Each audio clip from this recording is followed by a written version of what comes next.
The 5th season of Cobra Kai has dropped. And so here's my take on it.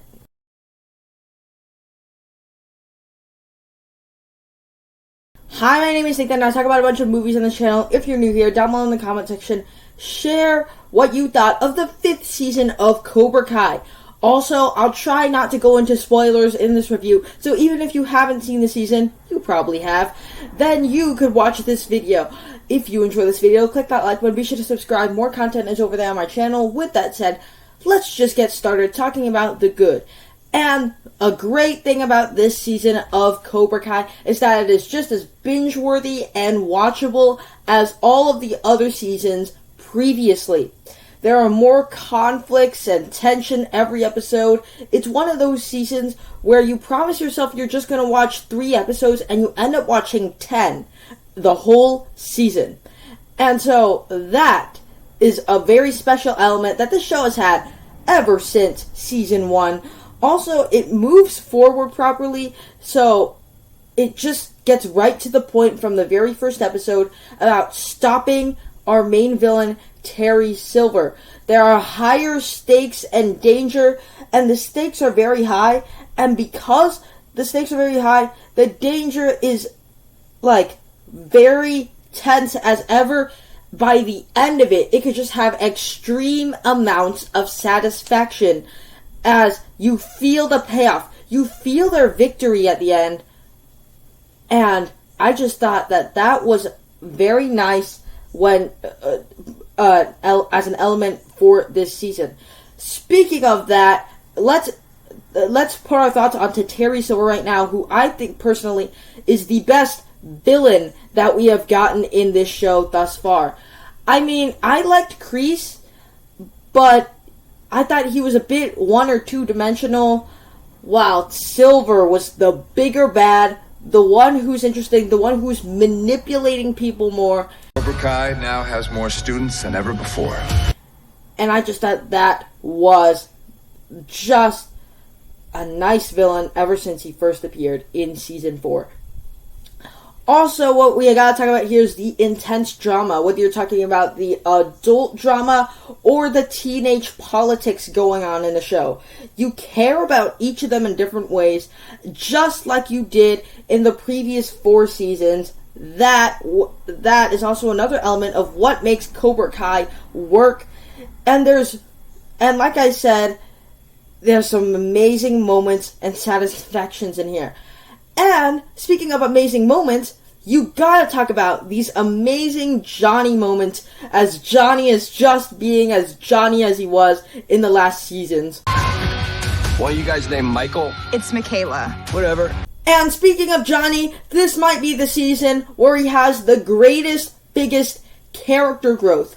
All of the seasons have had Johnny go through this character arc of transformation and whatnot, but this is where he really gets a big arc throughout these 10 episodes, and I thought that just elevates the character more, makes it more fun.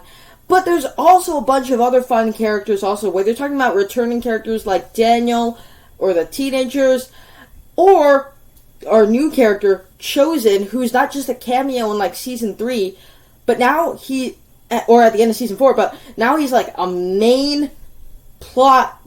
He's not a main character that plays into the plot of the story properly, and he's a lot funnier than I was expecting him to be. There's a lot of funny, nice little lines of dialogue between him and Daniel, and so I really, really liked how he was used. And I can't go much into Mike Barnes since he wasn't in the trailer, but we'll get into that a little bit later, and that will lead us into the bad. And unfortunately, there were quite a few problems with this season. I thought, first of all, plot lines set up in season 4 are utterly abandoned way too early in the season.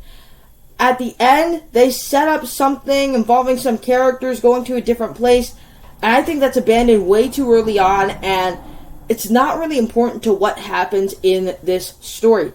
Also, I feel like the teenage characters are way too sidelined in this season.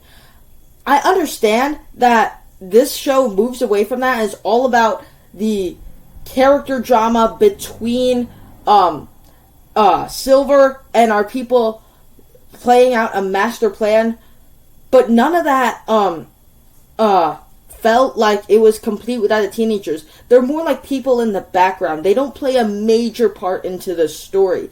Also, I just thought there were way too many plot lines thrown around, and I can't go much into specifics, but there's like 10 to 15 plot lines in the show that I think, and because of that, I think this is the most unfocused of all of the seasons of this show. You stay focused.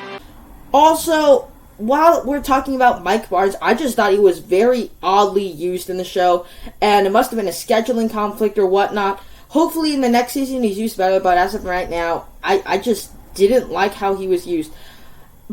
And what really hurts the season is that it feels like the natural conclusion to Cobra Kai, but when you know there's like 3 seasons afterwards, it just diminishes what you saw in the last episode. And so, unfortunately, this has to be one of my least favorite seasons of the show, while still being a very enjoyable one. And so, there you have it. Those are my thoughts on the 5th season of Cobra Kai.